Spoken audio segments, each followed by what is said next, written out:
प्रभु, कलयुग का अंत कब होगा? कलयुग का अंत निकट है पार्थ। कल की पुराण और गरुड़ पुराण में ऐसी बातें लिखी गई हैं जो आपके रोंगटे खड़े कर सकती हैं। कलयुग के अंत की दृष्टि केवल कल्पना करने से ही मनुष्य का मन भय और आश्चर्य से भर सकता है। यह युग इतना भयावह होगा कि यह आपके दिल को झकझोर कर रख देगा। लेकिन यह कोई काल्पनिक कहानी नहीं, बल्कि हकीकत है। इन पवित्र ग्रंथों में लिखी गई बातें हमें आने वाले समय की भयंकर सच्चाई से अवगत कराती हैं। यही कारण है कि विद्वान अक्सर कहते हैं कि इन शास्त्रों का अध्ययन केवल आस्था का विषय नहीं, बल्कि चेतावनी है, ताकि हम वर्तमान में अपने आचरण को सुधार सकें। आज हम इन्हीं के बारे में विस्तार से जानेंगे और आपको बताएंगे। हमारा निवेदन है कि इस जानकारी को अंत तक देखें और हमारे साथ बने रहें। कलयुग के अंत की कहानी को जानने से पहले आइए कुछ उन पहलुओं को समझते हैं जो सृष्टि के चक्र को समझने में महत्वपूर्ण हैं। इन 4 युगों सतयुग, त्रेता युग, द्वापर युग और कलयुग के बीच का अंतर ही हमें यह समझने में मदद करता है कि क्यों समय के साथ धर्म और सत्य की शक्ति कम होती जाती है और पाप व अधर्म का प्रभाव बढ़ता जाता है। सबसे पहले हम उस कहानी को जानेंगे जो इन ग्रंथों में वर्णित है। इसके बाद हम आपको वे सभी मनोरंजक और भयावह दृश्य बताएंगे जो कलयुग के अंत में घटित होंगे। इन कथाओं में न केवल भविष्य का चित्रण है, बल्कि यह संदेश भी है कि इंसान को कैसे अपने विचारों और कर्मों पर नियंत्रण रखना चाहिए। तो हमारे साथ बने रहें, क्योंकि यह यात्रा न केवल ज्ञानवर्धक होगी, बल्कि आपको गहराई से सोचने पर भी मजबूर करेगी। हिंदू शास्त्रों में कलयुग की आयु 4,32,000 वर्ष मानी गई है। यह विवरण भागवत पुराण, विष्णु पुराण, लिंग पुराण और बटगृण पुराण वश में मिलता है।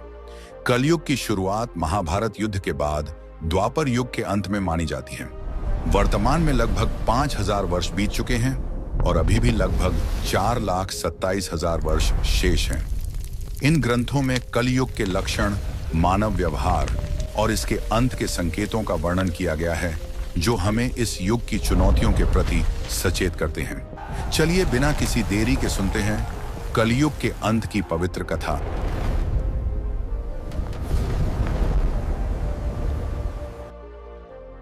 महाभारत के युद्ध की समाप्ति के पश्चात जब धर्मराज युधिष्ठिर हस्तिनापुर के सिंहासन पर आसीन हुए, उनके मन में सृष्टि के भविष्य को लेकर अनेक प्रश्न और चिंताएं उत्पन्न हुई। द्वापर युग अब समाप्ति की ओर था और कल युग के आगमन के संकेत स्पष्ट रूप से दिखाई देने लगे थे। युधिष्ठिर को यह भय सता रहा था कि आने वाले युग में मानव जीवन का स्वरूप क्या होगा, धर्म की स्थिति क्या रहेगी और सत्य का क्या हश्र होगा। उनके मन में यह भी प्रश्न उठ रहा था कि क्या आने वाले लोग धर्म और अधर्म में भेद कर पाएंगे या केवल मोह और लोभ में फंस जाएंगे।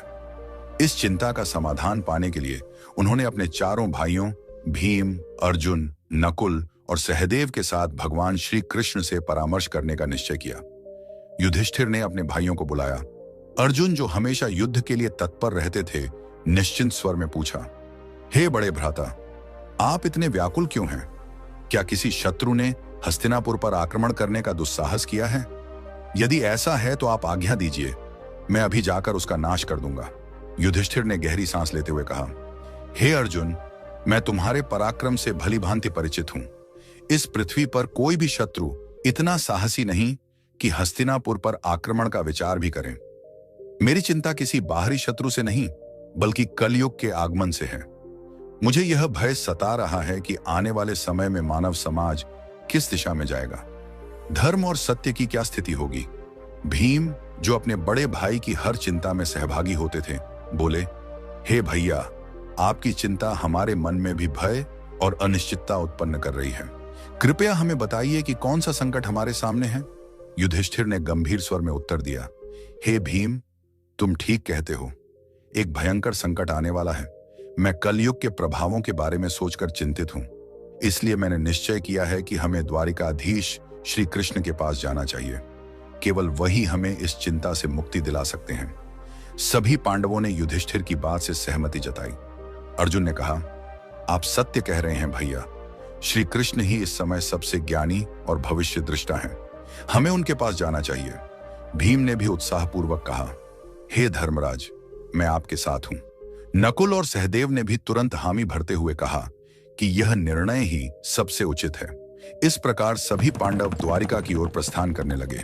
द्वारिका की पवित्र नगरी में पहुंचकर पांडवों का भगवान श्री कृष्ण ने हार्दिक स्वागत किया। युधिष्ठिर ने उनके चरणों में प्रणाम करते हुए कहा, हे केशव, आपको बारंबार नमस्कार। आप तो अंतर्ज्ञानी हैं। द्वापर युग अब समाप्त होने वाला है और कलयुग के संकेत स्पष्ट दिखाई देने लगे हैं। मैं यह जानना चाहता हूं कि कलयुग में मानव का स्वभाव और आचरण कैसा होगा, वह किन कर्मों में लिप्त होगा और मोक्ष प्राप्ति के लिए उसे क्या करना होगा। श्री कृष्ण ने मुस्कुराते हुए कहा, हे धर्मराज, आपकी जिज्ञासा अत्यंत उचित है।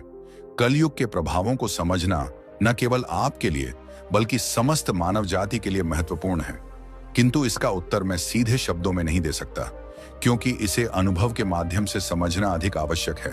युधिष्ठिर ने उत्सुकता से पूछा, हे माधव, आप जिस प्रकार की परीक्षा की बात कर रहे हैं उसके लिए हमें क्या करना होगा। श्री कृष्ण ने कहा, हे महाराज, आपको और आपके चारों भाइयों को अलग अलग दिशाओं में स्थित घने और रहस्यमय वनों में जाना होगा। उन वनों में अनेक विचित्र और अद्भुत दृश्य आपको दिखाई देंगे। वे दृश्य प्रतीक होंगे उन स्थितियों के जो कलयुग में प्रकट होंगी। जब आप उन अनुभवों को लेकर मेरे पास लौटेंगे और उन्हें साझा करेंगे, तब मैं आपको कलयुग के वास्तविक प्रभाव और उसके रहस्य विस्तार से समझाऊंगा। युधिष्ठिर ने गंभीरता से उत्तर दिया, जैसी आपकी आज्ञा केशव। आप जिस स्थान की ओर संकेत करेंगे हम वहां जाने को तैयार हैं। श्री कृष्ण ने कहा, आप और आपके भाई अलग अलग दिशाओं में जाइए। वहां भयंकर और रहस्यमय वन हैं। उनमें यदि कोई असामान्य घटना या विचित्र दृश्य दिखाई दे तो उसे ध्यानपूर्वक देखना और लौटकर मुझे बताना। तभी आप कलयुग के रहस्य को भली भांति समझ पाएंगे। श्री कृष्ण की आज्ञा का पालन करते हुए पांडव अपने रथों को वहीं छोड़कर पैदल ही वन की ओर चल पड़े। वातावरण बाहर से शांत प्रतीत हो रहा था, किंतु भीतर एक रहस्यमय कंपन था, जैसे हर पेड़ और हर हवा कुछ कहना चाह रही हो। पांडव अलग अलग दिशाओं में निकल गए ताकि अधिक से अधिक अनुभव प्राप्त कर सकें। युधिष्ठिर का अनुभव, युधिष्ठिर को एक घने और अंधकारमय वन में एक विचित्र दृश्य दिखाई दिया। उन्होंने एक विशालकाय हाथी देखा जिसके 2 सूंड थे। वह हाथी अपनी दोनों सूंडों से बड़े बड़े वृक्षों को उखाड़ रहा था, मानो उसकी शक्ति असीमित हो। युधिष्ठिर यह देखकर आश्चर्यचकित हो गए और सोचने लगे कि यह असामान्य दृश्य क्या संकेत दे रहा है। अर्जुन का अनुभव, अर्जुन एक शांत और सुंदर वन में पहुंचे जहां हर ओर हरियाली और पक्षियों की मधुर चहचहाहट वातावरण को सुखद बना रही थी। इस शांति के बीच उन्होंने अचानक एक विचित्र दृश्य देखा।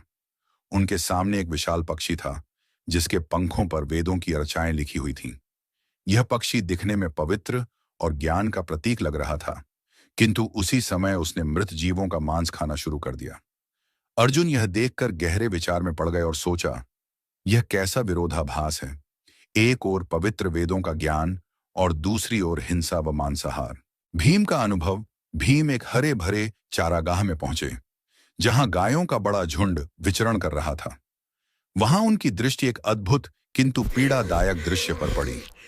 एक गाय ने अभी अभी एक बछड़े को जन्म दिया था और वह अपनी ममता में उसे जोर जोर से चाटने लगी, लेकिन अत्यधिक चाटने के कारण बछड़ा लहूलुहान हो गया। भीम स्तब्ध रह गए और उनके मन में विचार आया, यह कैसी ममता है जो अपने ही बच्चे को चोट पहुंचा रही है। सहदेव का अनुभव, सहदेव एक शांत जलाशय के पास पहुंचे जहां 7 कुएं एक सीध में बने हुए थे। उन्होंने देखा कि 6 कुओं में जल भरा हुआ था, किंतु बीच का सबसे गहरा कुआं पूरी तरह से सूखा था। यह अजीब दृश्य देखकर सहदेव सोच में पड़ गए, आखिर यह संकेत किस ओर इशारा कर रहा है। क्यों सबसे गहरा कुआं, जो सबसे अधिक जल संग्रह करने योग्य होना चाहिए था, पूरी तरह खाली है। नकुल का अनुभव, नकुल एक पर्वतीय क्षेत्र की ओर बढ़े। ऊंचे ऊंचे पर्वतों पर घने और हरे भरे वृक्षों का सुंदर दृश्य देखकर उनका मन प्रसन्न हुआ, लेकिन अचानक उन्होंने देखा कि एक विशाल शिला पहाड़ से लुढ़क रही है। वह अपने रास्ते में आने वाले बड़े बड़े वृक्षों को बेरहमी से उखाड़ रही थी, किंतु जैसे ही वह शिला एक छोटे से नन्हे पौधे के पास पहुंची, अचानक वहीं रुक गई। नकुल यह देखकर विस्मित रह गए और सोचने लगे कि यह छोटा सा पौधा इतनी विशाल शिला को कैसे रोक पाया। शाम होते ही पांडव अपने अपने अनुभव लेकर वन से लौटे और श्री कृष्ण के पास पहुंचे। उन्होंने एक एक करके अपने देखे हुए दृश्यों को साझा किया। युधिष्ठिर ने कहा, हे प्रभु, मैंने 1-2 सूंडों वाला हाथी देखा। श्री कृष्ण मुस्कुराए और बोले, हे धर्मराज, यह दृश्य दर्शाता है कि कलयुग में शासक दोहरी चाल चलेंगे। वे ऊपर से धर्म और न्याय का दिखावा करेंगे, लेकिन भीतर से प्रजा का शोषण करेंगे। दोनों ओर से वे केवल अपने स्वार्थ साधेंगे। अर्जुन का अनुभव। अर्जुन ने कहा, प्रभु, मैंने एक पक्षी देखा जिसके पंखों पर वेदों की अर्चाएं लिखी थीं, किंतु वह मांस खा रहा था। श्री कृष्ण ने उत्तर दिया, हे अर्जुन, कलयुग में विद्वान और पंडित कहलाने वाले लोग ज्ञान तो रखेंगे, किंतु उनके हृदय पवित्र नहीं होंगे। वे वेदों और धर्म का प्रयोग केवल धन और प्रतिष्ठा पाने के लिए करेंगे। उनका आचरण ज्ञान के विपरीत होगा। भीम का अनुभव। भीम ने कहा, प्रभु, मैंने देखा कि एक गाय ने अपने बछड़े को इतना चाटा कि वह घायल हो गया। श्री कृष्ण ने कहा, हे भीम, कल युग में माता पिता का अति स्नेह बच्चों के लिए बंधन बन जाएगा। वे प्रेम तो देंगे, लेकिन वह प्रेम बच्चों को आत्मनिर्भर बनने से रोक देगा। ममता का अतिरेक भी पीड़ा का कारण होगा। सहदेव का अनुभव।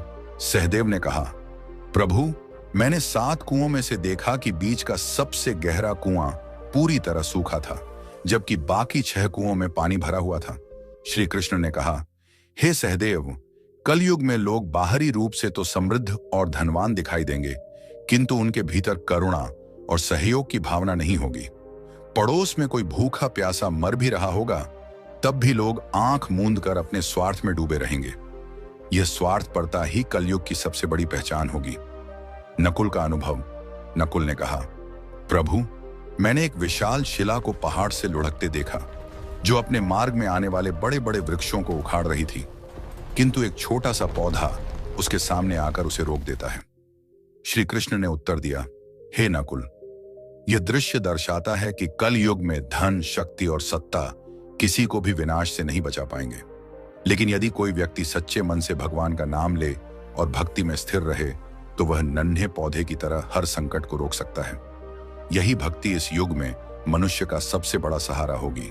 यह प्रसंग यही समाप्त होता है, लेकिन गरुड़ पुराण में एक प्रसंग आता है, जब गरुड़ जी ने भगवान विष्णु से प्रश्न किया, हे प्रभु, 4 युगों सतयुग, त्रेता युग, द्वापर युग और कलयुग में कलयुग को सबसे भयावह क्यों माना जाता है?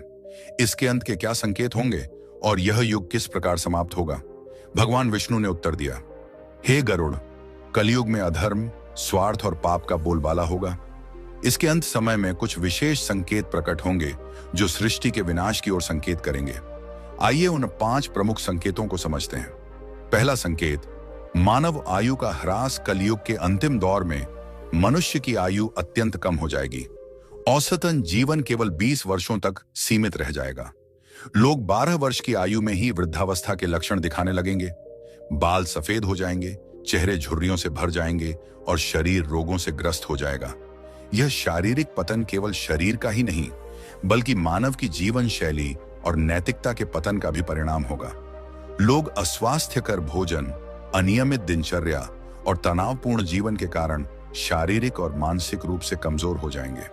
स्त्रियां मात्र 8 से 9 वर्ष की आयु में ही संतान को जन्म देने लगेंगी, किंतु उनकी दुर्बलता इतनी होगी कि वे बच्चों का पालन पोषण ठीक से नहीं कर पाएंगी।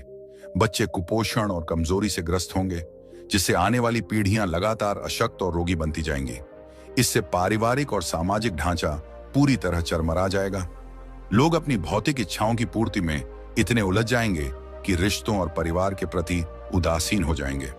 इस संकेत से स्पष्ट है कि कलयुग के अंतिम समय में मानव की शारीरिक और मानसिक शक्ति का पूर्ण ह्रास होगा।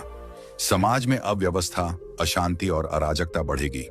आपसी प्रेम और विश्वास टूट जाएगा और केवल स्वार्थ ही जीवन का आधार बनेगा। यह स्थिति हमें चेतावनी देती है कि यदि संतुलित जीवन शैली और नैतिकता का पालन न किया गया, तो आने वाली पीढ़ियां अंधकार में डूब जाएंगी। दूसरा संकेत, पतिव्रता स्त्रियों का लोभ। कलयुग के अंत में नैतिकता और धर्म का इतना अधिक पतन होगा कि पतिव्रता स्त्रियां लगभग लुप्त हो जाएंगी। एक स्त्री कई पुरुषों के साथ संबंध स्थापित करेगी, जो समाज में नैतिक पतन और पारिवारिक विघटन का सबसे बड़ा संकेत होगा। उस समय विवाह और रिश्तों की पवित्रता समाप्त हो जाएगी। लोग धार्मिक कार्यों जैसे पूजा पाठ, श्राद्ध, अंतिम संस्कार और विवाह जैसे संस्कारों से पूरी तरह विमुख हो जाएंगे। जल की कमी के कारण लोग स्नान करना बंद कर देंगे, जिससे न केवल शारीरिक स्वच्छता बल्कि आध्यात्मिक पवित्रता भी नष्ट हो जाएगी। भोजन की आदतों में भारी परिवर्तन होगा, मांसाहार का बोलबाला होगा और सात्विक आहार जैसे फल, सब्जियां और अनाज दुर्लभ हो जाएंगे। लोग अपने पहनावे में भी भौतिकता को प्राथमिकता देंगे। वे चमकीले, तंग और भड़कीले वस्त्र पहनेंगे जो उनकी आंतरिक साधना और आध्यात्मिकता से दूरी को स्पष्ट रूप से दर्शाएंगे। समाज का वातावरण स्वार्थ, लालच, धोखा और कपट से भर जाएगा। रिश्तों में विश्वास की कमी होगी और लोग केवल अपनी सुख सुविधाओं और भौतिक इच्छाओं के लिए जिएंगे। धर्म और कर्तव्यों से विमुख होकर वे केवल सांसारिक सुखों की तलाश करेंगे। यह स्थिति सामाजिक अविश्वास, अशांति और अनैतिकता को और बढ़ावा देगी। इसलिए गरुड़ पुराण ये शिक्षा देता है कि केवल धर्म और नैतिकता ही समाज को स्थिर और सौहार्दपूर्ण बना सकते हैं। तीसरा संकेत, वृक्षों का फलहीन होना। कलयुग के अंत समय में प्रकृति पर भीषण संकट छा जाएगा। वृक्ष फल और फूल देना बंद कर देंगे और केवल शमी वृक्ष ही जीवित रहेंगे। लोग शाकाहार को लगभग पूरी तरह त्याग देंगे और मांसाहार पर निर्भर हो जाएंगे। भोजन तामसिक और रोगकारी होगा, जिससे लोग अल्पायु में ही गंभीर बीमारियों का शिकार हो जाएंगे। गायों की पूजा का महत्व समाप्त हो जाएगा। लोग उन्हें केवल दूध और मांस के लिए पालेंगे। यह संकेत प्रकृति के प्रति मानव की लापरवाही और अंधाधुंध दोहन का परिणाम है। वनों की अंधाधुंध कटाई, प्रदूषण और प्राकृतिक संसाधनों के दुरुपयोग से पर्यावरण का संतुलन पूरी तरह बिगड़ जाएगा। वृक्षों का फलहीन होना और जलवायु असंतुलन समाज में भोजन की भारी कमी पैदा करेगा। लोग भूख और कुपोषण से ग्रस्त होंगे और आने वाली पीढ़ियां लगातार दुर्बल होती चली जाएंगी। यह स्थिति हमें चेतावनी देती है कि प्रकृति का संरक्षण और उसके प्रति सम्मान ही मानव अस्तित्व को बचा सकता है। चौथा संकेत, अल्पवृष्टि। कलयुग के अंतिम चरण में वर्षा अत्यंत कम हो जाएगी।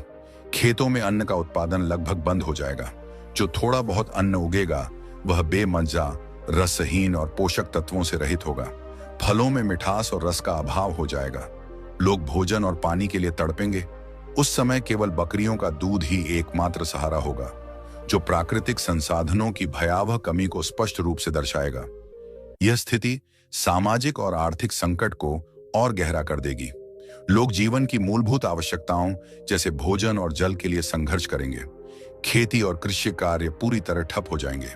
इससे समाज में भुखमरी, अशांति और हिंसा बढ़ेगी। यह संकेत बताता है कि पर्यावरणीय विनाश और मानव की लापरवाही ही आने वाले संकटों की जड़ है। गरुड़ पुराण इस प्रसंग के माध्यम से हमें याद दिलाता है कि प्रकृति का संरक्षण, संतुलित जीवन और धर्म पालन ही मानवता को बचा सकते हैं। इसके बाद भगवान विष्णु और गरुड़ जी का यह प्रसंग समाप्त होता है। आइए अब जानते हैं कि किस तरह से कलयुग का अंत होगा। कलयुग के अंत का सबसे भयावह संकेत होगा 7 सूर्यों का उदय। भगवान विष्णु स्वयं सूर्य की अग्निमय किरणों में विराजमान होकर समस्त पृथ्वी का जल सोख लेंगे। 7 सूर्यों की तीव्र तपिश से नदियां, समुद्र, तालाब, झीलें सब सूख जाएंगे। पृथ्वी का हर जीव, हर वृक्ष और हर पर्वत उस असहनीय गर्मी से जलकर राख हो जाएगा। धरती की सतह पर केवल धधकती हुई राख और राख से उठता धुआं रह जाएगा। यह दृश्य संपूर्ण सृष्टि के अंत का उद्घोष होगा। इसके बाद भगवान विष्णु रुद्र रूप धारण करेंगे और ऐसे प्रचंड मेघ उत्पन्न करेंगे जो 100 वर्षों तक लगातार बरसेंगे। यह वर्षा साधारण वर्षा नहीं होगी। उसकी बूंदें वज्र के समान कठोर और प्रलयकारी होंगी। निरंतर बरसते जल से पृथ्वी जलमग्न हो जाएगी, पर्वत समुद्र में डूब जाएंगे और शेष जीवन लहरों में विलीन हो जाएगा। संपूर्ण संसार का अंत हो जाएगा और यह प्रलय सृष्टि के चक्र का स्वाभाविक चरण सिद्ध होगा। एक अंत जो नई शुरुआत का मार्ग खोलता है। जब अधर्म, पाप और स्वार्थ अपनी चरम सीमा पर पहुंच जाएंगे, तब यह संहार अनिवार्य होगा। किंतु यह विनाश केवल नाश का प्रतीक नहीं, बल्कि शुद्धिकरण की प्रक्रिया है। भगवान विष्णु ने गरुड़ जी से कहा, यह अंत एक नई सुबह की भूमिका है। जब वर्तमान सृष्टि नष्ट हो जाएगी, तब परमात्मा अपनी इच्छा से एक नई, शुद्ध और पवित्र सृष्टि का निर्माण करेंगे। उस नई सृष्टि में धर्म, सत्य और आध्यात्मिकता का पुनरुत्थान होगा। केवल वे प्राणी वहां स्थान पाएंगे जिन्होंने धर्म और सत्य का पालन किया होगा। यह संदेश हमें यह शिक्षा देता है कि चाहे परिस्थिति कितनी ही विकट क्यों ना हो, धर्म और सच्चाई का मार्ग कभी नहीं छोड़ना चाहिए, क्योंकि यही मार्ग हमें प्रलय के अंधकार के बाद आने वाली नई सृष्टि में स्थान दिलाता है और हमारे जीवन को सार्थक बनाता है। तो मित्रों, यह थी कलयुग के अंत की दिव्य भविष्यवाणी, जो हमें धर्म और सत्य के मार्ग पर चलने की प्रेरणा देती है।